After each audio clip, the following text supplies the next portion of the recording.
The Call of Cthulhu by H. P. Lovecraft, Part 2. The Tale of Inspector Legrasse. The older matters which had made the sculptor's dream in bas-relief so significant to my uncle formed the subject of the second half of his long manuscript. Once before it appears, Professor Angle had seen the hellish outlines of the nameless monstrosity, puzzled over the unknown hieroglyphs, and heard the ominous symbols which can be rendered only as Cthulhu. And all this in so stirring and horrible a connection that it is small wonder he pursued young Wilcox with queries and demands for data. The earlier experience had come in 1908, 17 years before, when the American Archaeological Society held its annual meeting in St. Louis.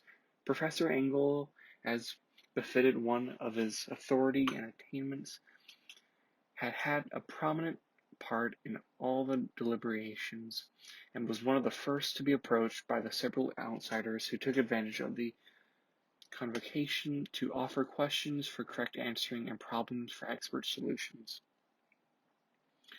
The chief of these outsiders, and in a short time the focus of interest for the entire meeting, was a commonplace-looking middle-aged man who had traveled all the way from New Orleans for certain special information, unobtainable from any local source. His name was John Raymond Legrasse, and he was by profession an inspector of police. With him he bore the subject of his visit, a grotesque, repulsive, and apparently very ancient stone statuette, whose origin he had at a loss to determine. It must not be fancied that Inspector Legrasse had the least interest in archaeology. On the contrary, his wish for enlightenment was prompted by purely professional considerations.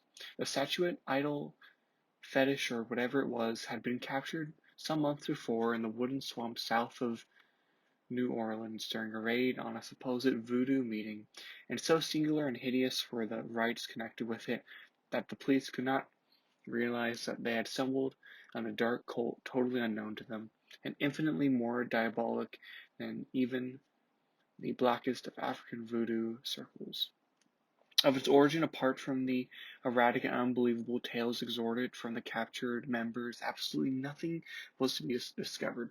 Hence the anxiety of the police for any antiquarian lore which might help them to place the frightful symbol, and through it track down the cult to its fountainhead. Inspector Legrasse was scarcely prepared for the sensation which his offering created. One sight of the thing had been enough to thrill the assembled men of science into a state of tense excitement, and they lost no time in crowding around him to gaze at the diminutive figure, whose utter strangeness and air of genuinely abysmal antiquity hinted so potently at unopened and archaic vistas. No recognized school of sculpture had animated this terrible object, yet centuries and even thousands of years seemed recorded in its dim and greenish surface of unplaceable stone.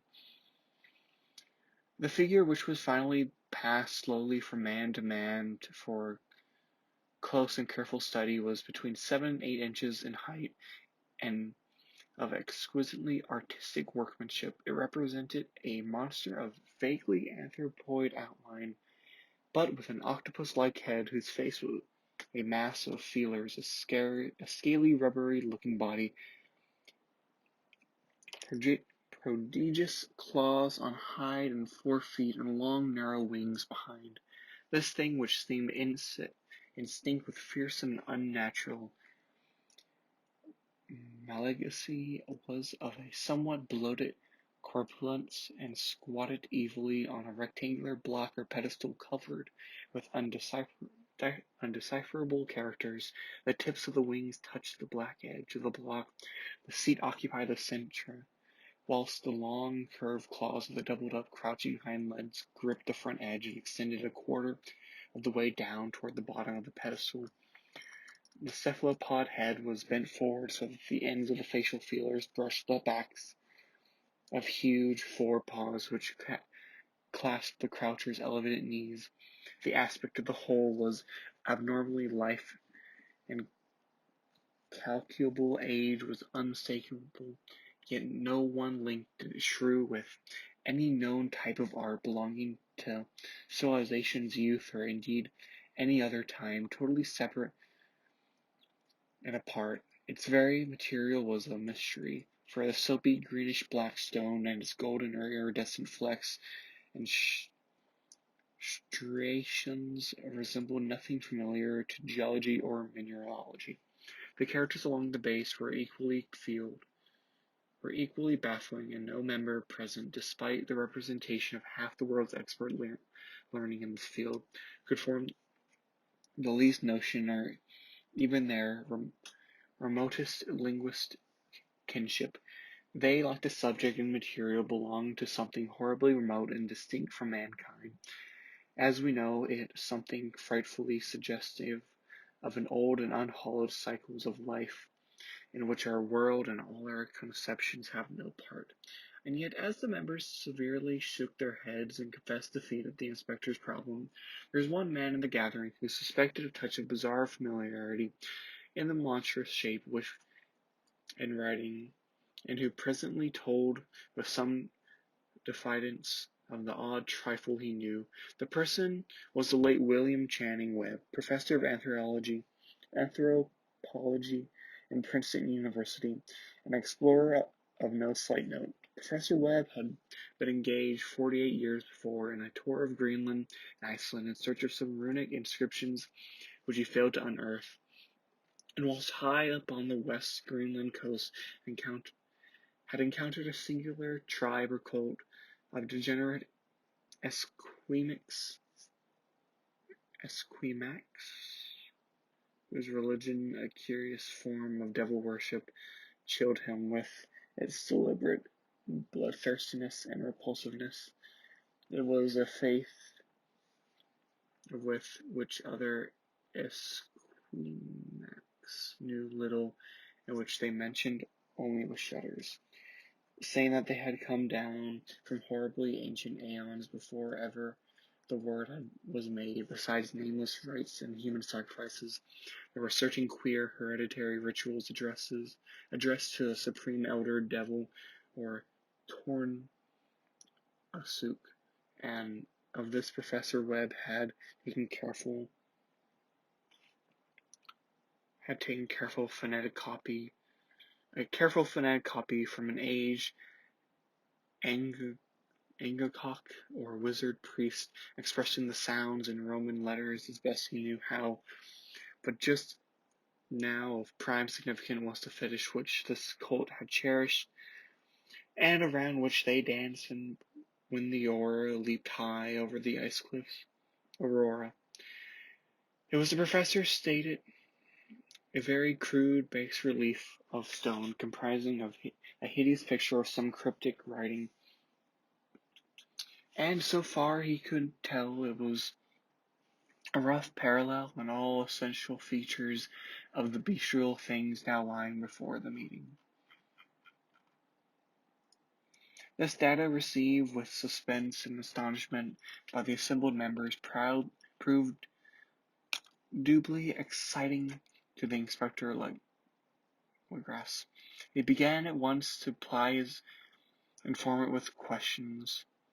Having noted and copied an oral ritual among the swamp cult worshippers his men had arrested, he besought the professor to remember as best he might the syllables taken down amongst the diabolist Esquimaux. There then followed an exhaustive comparison of details and a moment of really odd silence, and both detective and scientist agreed on the virtual identity of the phrase common to two hellish rituals so many words of distance apart.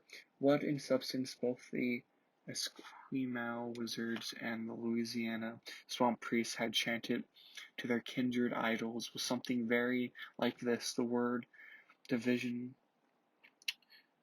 being guessed at from traditional breaks in the phrase as chanted aloud. Funaglui?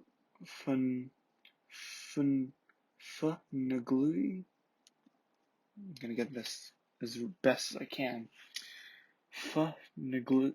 Gluai, Fnugwai, Magul, Noth, Cthulhu, Raleigh, Wakahanagu, Flugtug.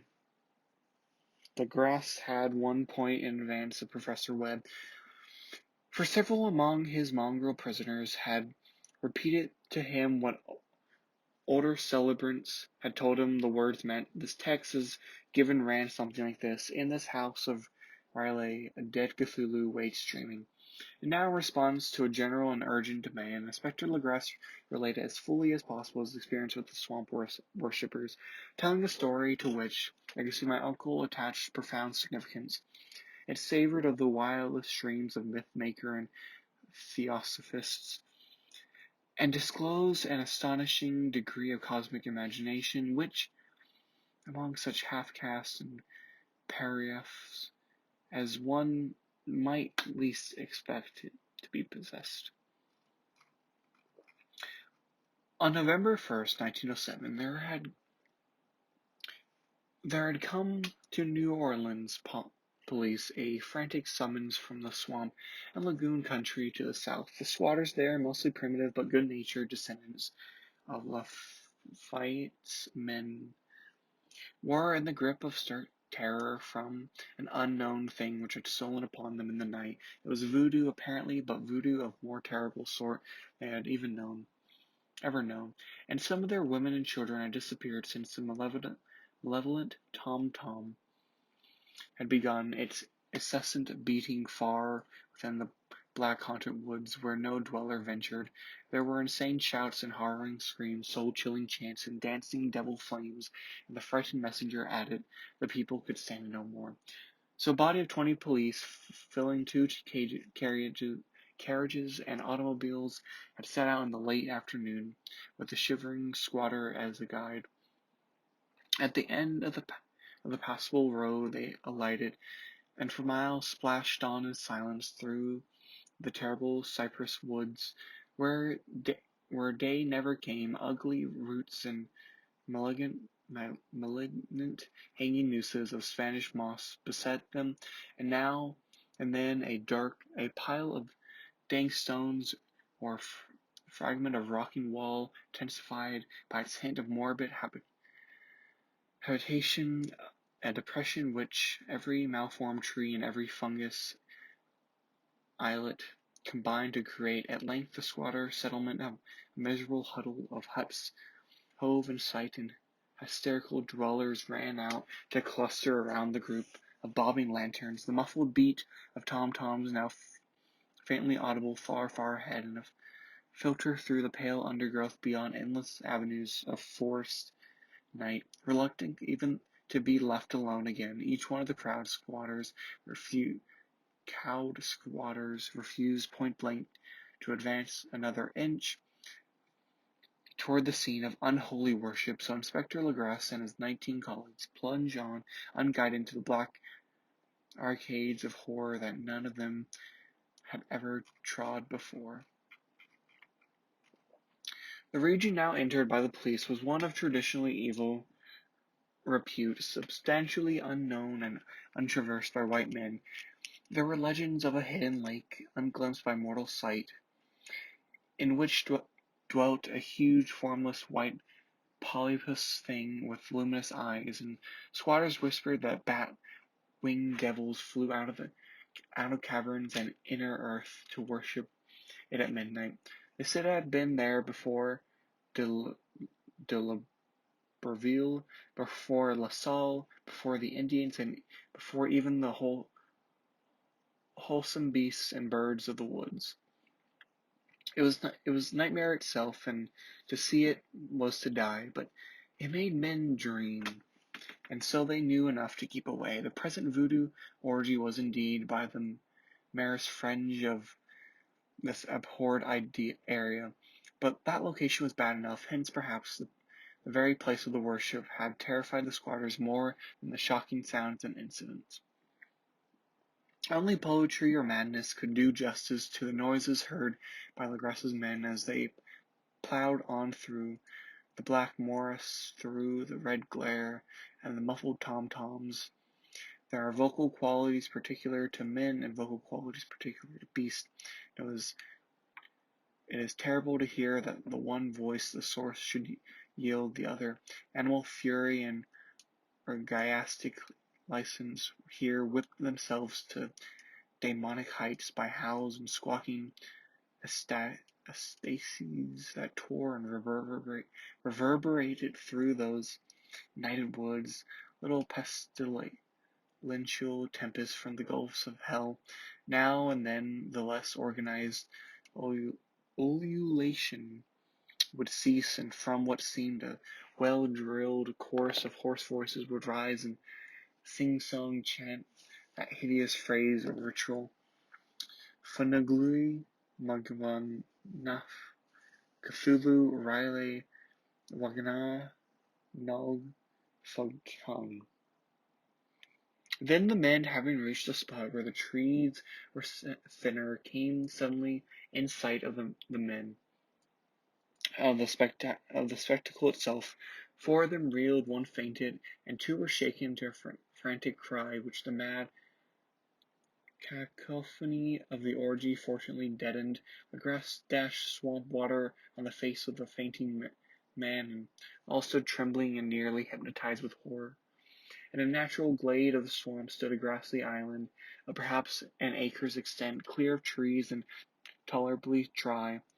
On this now leaped and twisted a more indescribable horde of human animality than any but a sign or an Angarola could paint. Void of clothing, this hybrid spawn or brain bellowing and writhing about a monstrous ring-shaped bonfire, in the center of which, revealed by occasional rifts in the curtain of flame, stood a great granite monolith, some 8 feet in height, on top of which, incongruous with diminutiveness, rested a noxious carven statuette from a wide circle of 10 scaffolds set up at regular intervals with the flame grit monolith as the center hung head downward, the oddly marred bodies of the helpless squatters who had disappeared. It was inside the circle that the ring of worshippers jumped and roared, the general direction of the massed monolith being from left to right, the endless bacchanal between the ring of bodies and the ring of fire.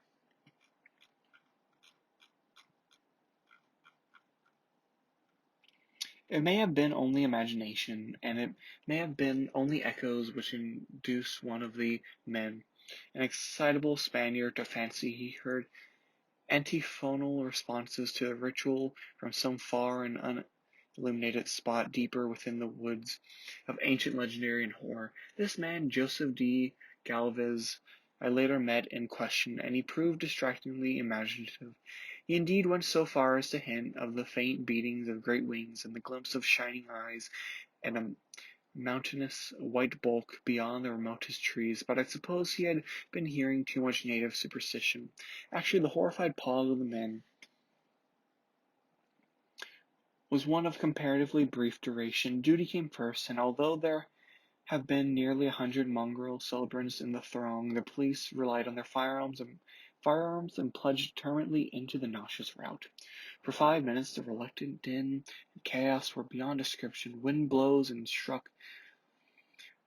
Wild blows were struck, shots were fired, and escapes were made, but in the end Legrasse was able to count some 47 stolen prisoners, whom he forced to dress in haste and fall in line with 2 rows of policemen. 5 of the worshippers lay dead, and 2 severely wounded ones were carried away on an improvised stretcher by their fellow prisoners. The image of the monolith, of course, was carefully removed and carried back by Legrasse. Examined at headquarters after a trip of intense strain weariness, the prisoners all proved to be men of very low mixed blood and mentally apparent type. Most were seamen, and a sprinkling of fellows and primarily West Indies or Brava Portuguese from the Cape Verde Islands, gave a coloring of voodooism and a heterogeneous cult. But before many questions were asked, it became manifest that some something deeper and older than their beliefs was involved. Degraded and ignorant as they were, the creatures held with surprising consistency to the central idea of their loathsome fate. They worshipped, so they said, the great old ones who lived ages before there were any men, and who came to the young world out of the sky. Those old ones were gone now inside the earth and under the sea, but their dead bodies had told their secrets and dreams to the first men who formed the cult which had never died. This was that cult, and the prisoners said it had always existed and always would exist, hidden in distant wastes in dark places all over the world, until the time when the great priest Cthulhu from his dark house in the mighty city of Riley under the water should rise and bring earth again beneath his sway. Some day he would call him when the stars were ready, and the secret cult would always be waiting to liberate him. Meanwhile, no more must be told. There was a secret which even torture could not extract. Mankind was not absolutely alone among the conscious things of earth, for shapes came out of the dark to visit faithful few. But these were not the great ones. No man had ever seen the old ones. The carven idol was great Cthulhu, but none might say whether or not the others were precisely like him. No one could read the old writing now, but things were told by word of mouth. The chanted ritual was not the secret. That was never spoken aloud, only whispered. The chant meant only this: in his house at Riley, dead Cthulhu awaits journey.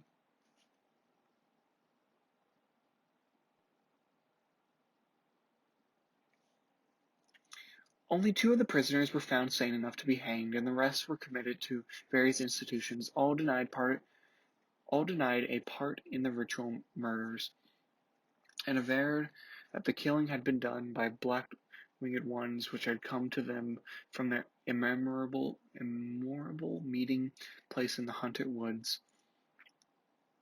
But to those mysterious allies no coherent account could ever be gained. What the police did extract came mainly from an immensely aged mestizo named Castro, who claimed to have sailed to strange ports and talked with undying leaders of the cult in the mountains of China.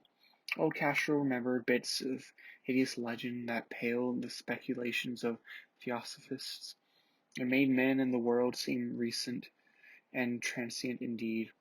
There had been aeons when other things ruled the earth, and they had great cities. Remains of them, he said, the deathless Chinaman had told him, were still found as cyclopean stones on islands in the Pacific.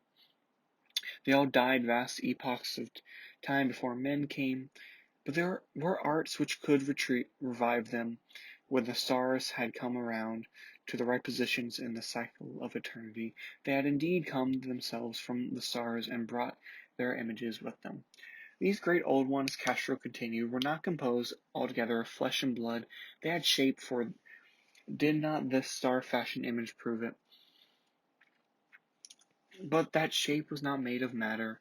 When the stars were right, they could plunge from world to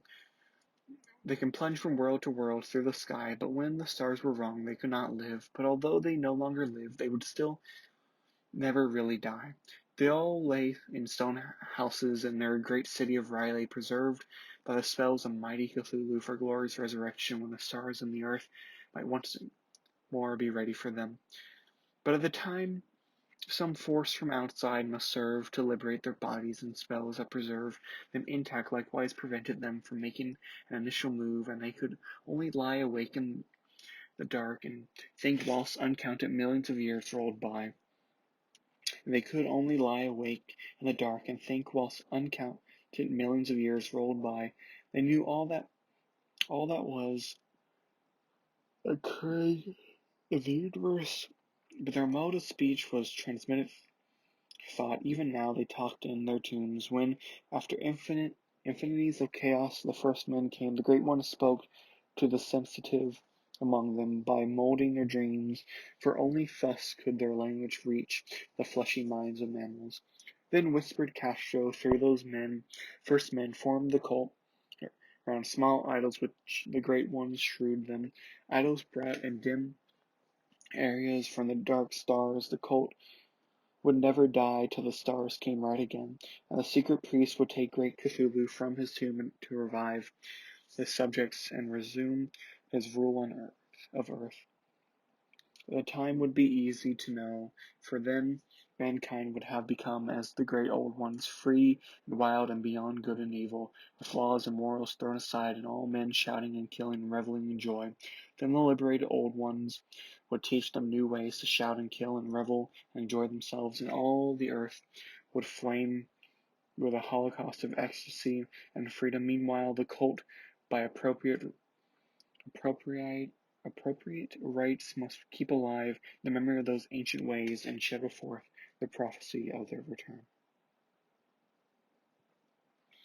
In the elder time, chosen men had taken with the entombed old ones in dreams. Then something had happened. The great stone city Riley, with its monoliths and sepulchres, had sunk beneath the waves, and the deep waters, full of the one primal mystery through which not even thought can pass, had cut off the spectral intercourse. But memory never died, and high priests said that the city would rise again when the stars were right. Then came out of the earth the black spirits of earth, moldy, shadowy, and full of dim rumors picked up in caverns beneath forgotten sea bottoms. But of them old Castro dared not speak much. He cut himself off hurriedly, and no amount of persuasion or subtlety could elicit more in this direction. The size of the old ones, too, he curiously declined to mention. Of the cult, he said that he thought the center lay amid the pathless deserts of Arabia, where Iram, the city of pillars, dreams hidden and untouched. It was not allied to the European witch cult, and was virtually unknown beyond its members. No book had ever really hinted of it, though the deathless Chinaman said that there were double meanings in the Necronomicon of the mad Arab Abdul al-Hazred, which the initiated might read as they chose, especially the much discussed couplet. This is not dead which can eternal lie, and with strangers aeons even death may die. Legrasse, deeply impressed and not a little bewildered, had inquired in vain concerning the historic affiliations of the cult. Castro apparently had told the truth when he said that it was wholly secret. The authorities at Tulane University could shed no light upon either cult or image, and now the detective had come to the highest authorities in the country and met with no more than the Greenland tale of Professor Webb. The feverish interest aroused at the meeting by Legrasse's tale corroborated as it was by the statuette. It echoed in the subsequent correspondence of those who attended. Although scant mention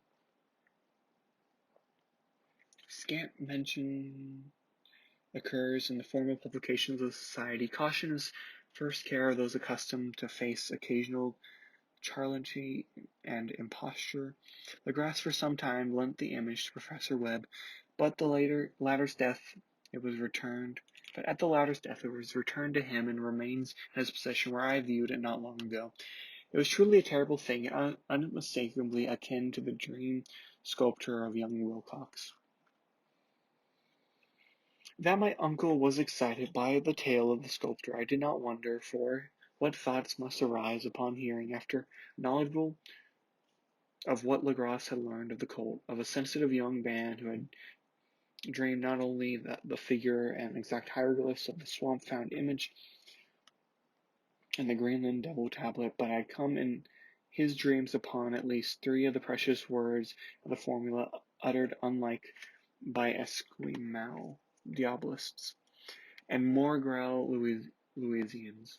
Professor Engel's instant start on an investigation of the utmost thoroughness was eminently natural, though Privately, I suspected young Wilcox of having heard of the cult in some indirect way and of having intended a series of dreams to heighten and continue the mystery at my uncle's expense. The dream narratives and cuttings collected by the professor were, of course, strong corroboration, but the rationalism of my mind and extravagance of the whole subject led me to adopt what I thought the most sensible conclusion. So, after thoroughly studying the manuscript again and correlating the theosophical and anthropological notes with the cult narrative of Legrasse, I made a trip to Providence to see the sculptor and give him the rebuke I thought proper for so boldly imposing upon a learned and aged man. Wilcox still lived alone in the Fleur-de-Lis building in Thomas Street, a hideous Victorian imitation of 17th-century Breton architecture which flaunts its stuccoed front amidst the lovely colonial houses on the ancient hill, and under the very shadow of the finest Georgian steeple in America. I found him at work in his rooms, and once conceded from the specimens scattered about that his genius is indeed profound and authentic. He will, I believe, some time be heard from as one of the great decadents, for his for he has crystallized in clay, and will one day mirror in marble those nightmares and fantasies which Arthur Machen invokes in prose and Clark Ashton Smith makes visible in verse and in painting. Dark, frail, and somewhat unkempt in aspect, he turned languidly at my knock and asked me to my business without rising. When I told him who I was, he delayed some interest, for my uncle had excited his curiosity in probing his strange dreams, yet he had never explained the reason for the study. I did not enlarge his knowledge in this regard, but sought with some subtlety to draw him out. In a short time I became convinced of his absolute sincerity, for he spoke of the dreams in a manner none could mistake. They and their subconscious residuum had influenced his art profoundly, and he shrewd me a morbid statue whose contours almost made me shake with the potency of its black suggestion. He could not recall having seen the original of this thing except in his own dream bas-relief, but the outlines had formed themselves intently under his hands. It was no doubt the giant shape which he had raved in delirium. That he really knew nothing of the hidden cult, save from what his uncle's relentless catechism had led him. He soon made clear, and again I strove to think of some way in which he could possibly have received the weird impressions. He talked of his dreams in a strangely poetic fashion, making me see with terrible vividness the damp cyclopean city of slimy green stone, whose geometry he oddly said was all wrong, and here with frightened expectancy the ceaseless half-mental calling from underground Cthulhu, Photogn, Cthulhu, Photogn. These words had formed part of that dread ritual which told the dead Cthulhu's dream vigil in the stone vault in Riley, and I felt deeply moved despite my rational beliefs. Wilcox, I was sure, had heard of the cult in some casual way, and had soon forgotten it amidst the mass of his equally weird reading and imagining. Later, by virtue of its sheer impressiveness, and had found subconsciously expressed in dreams, in the bas-relief, in the terrible statue I now beheld, so that his imposture upon my uncle had been a very innocent one. The youth was of a type at once slightly affected and slightly ill-mannered, which I could never like, but I was willing enough now to admit both his genius and honesty. I took leave of the amicably, amicably, amicably, and wish him all the success talent promises. The matter of the cult still remained to fascinate me, and at times I had visions of personal fame from researchers into its original connections. I visited New Orleans and talked with Legrasse and others of that old time raiding parties. I saw the frightful image and even questioned such of the mongrel prisoners as still survived. Old Castro unfortunately had been dead for some years. What I now heard so graphically, firsthand, though it was really no more than a detailed confirmation of what my uncle had written, excited me afresh, for I felt sure that I was on track of a very real, very secret, and very ancient religion whose discovery would make me an anthropologist of note. My attitude was still one of absolute materialism, as I wish it still were, and I discounted with almost inexplicable perversity the coincidence of the dream notes and odd cuttings collected by Professor Engel.